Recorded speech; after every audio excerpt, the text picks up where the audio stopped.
Baik, Assalamualaikum warahmatullahi wabarakatuh. Perkenalkan, nama saya Indasari Sanduan NIT 20.3.03.091. Prodi Teknik Budidaya Perikanan. Di sini saya akan menjelaskan sedikit tentang Indonesia sebagai poros maritim dunia. Indonesia sebagai poros maritim dunia.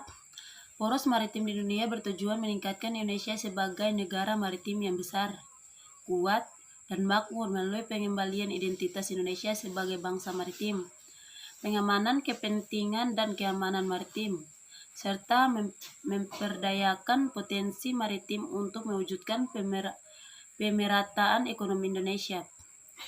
Alasan Indonesia disebut sebagai negara maritim adalah dari pengakuan dunia bahwa Indonesia adalah negara kepulauan terbesar di dunia. Terlebih, Indonesia memiliki berbagai budaya dan suku bangsa. Indonesia ditetapkan sebagai negara maritim pada tahun 2014 oleh Presiden Indonesia Joko Widodo. Indonesia adalah negara kepulauan, memiliki lautan yang luas dengan garis pantai terpanjang kedua di dunia. Posisi geografis Indonesia berada di daerah Khatulistiwa, berada di antara dua benua yaitu benua Asia dan benua Australia, berada di antara dua samudra yaitu Samudra Pasifik dan Samudra Hindia. Mudah diduga sejak zaman kuno, lokasi Kepulauan Nusantara ini telah menjadi sebuah lokasi persilangan alur lalu lintas laut yang menghubungkan benua timur dan barat. Hal tersebut merupakan penguat bahwa Indonesia pantas disebut sebagai poros maritim dunia. Yang berikut, adapun keuntungan dan kerugian Indonesia sebagai poros maritim dunia. Yang pertama, keuntungan dapat meningkatkan sarana dan prasarana untuk menghubungkan antara pulau. Yang kedua, dapat meningkatkan daya tarik wisatawan akan keindahan bawah laut. Yang ketiga, dapat meningkatkan lapangan pekerjaan terutama pada nelayan. Dan yang keempat, memiliki sumber daya alam yang melimpah yang berasal dari laut. Yang kelima, dapat meningkatkan pendidikan riset dan mengembangkan wilayah di pesisir dan laut. Yang berikut adalah kerugian. Yang pertama, adanya persaingan global. Dan yang kedua, banyaknya budaya asing yang masuk di Indonesia. Dan yang ketiga, banyaknya imigran yang masuk karena tidak ketatnya pengawasan di daerah perbatasan. Dan yang keempat, adanya pasar gelap. Dan yang kelima, adanya illegal fishing.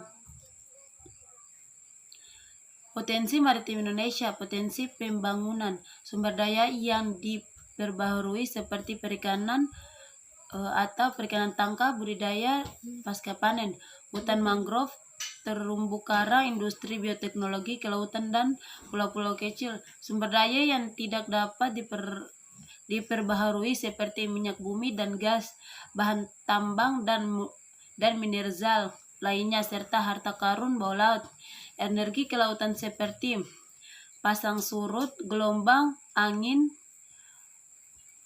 jasa-jasa lingkungan seperti pariwisata, pertumbuhan dan kepelabuhanan, serta penampung limbah. Selanjutnya, potensi jasa kelautan. Yang pertama, sektor pariwisata merupakan sektor yang paling efisien dalam bidang kelautan, sehingga mengembangkan kepariwisatawan bahari perlu mendapatkan prioritas di Indonesia. Membangun sumber daya wisata bahari dapat dilaksanakan melalui pemanfaatan objek dan daya tarik wisata yang dilakukan secara optimal. Yang kedua, berbanyak objek dan daya tarik wisata yang dapat dimanfaatkan, antara lain wisata alam atau pantai, keragaman flora dan fauna atau biodiversity seperti taman laut, wisata alam atau ekoturism, wisata bisnis, wisata budidaya maupun wisata olahraga.